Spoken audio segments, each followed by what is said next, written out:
ukifurahia kuishi katika nchi yako ni raha sana.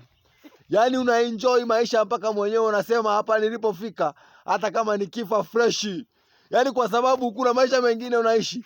Yaani mpaka mwenyewe unaona kwamba aisee, hata mtu aniseme nini haijalishi. Yaani maisha ambayo nishapitia fresh tu.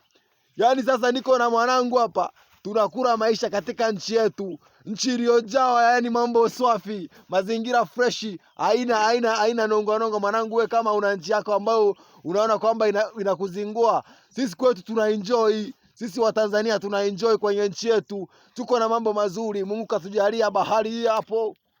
Kama mnavyoiona. Ni bahari safi kabisa, haina nengi wala shaka. Niko na msera wangu hapa namuonesha mazingira. Tumeingia sehemu moja amazing. Hatujawahi kufika lakini kwa leo kwa maajabu ya Mungu tumefika.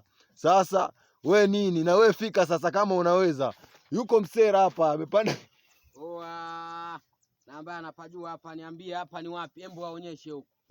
Hapa ni wapi? Kama hujawahi kufika na leo utakupa nani? Tutawapa data tu. Njoo pande wote huku.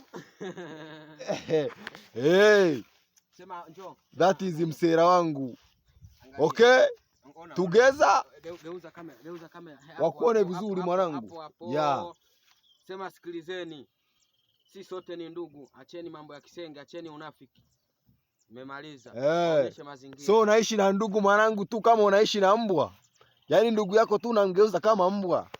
Ishi na watu vizuri upate kazi mwanangu. Ishi na watu vizuri, michongo ipo. Hata sisi namba zetu unatupigia tu tunaweza tukakupa michongo. Tugeza. Umetuelewa? Elewa.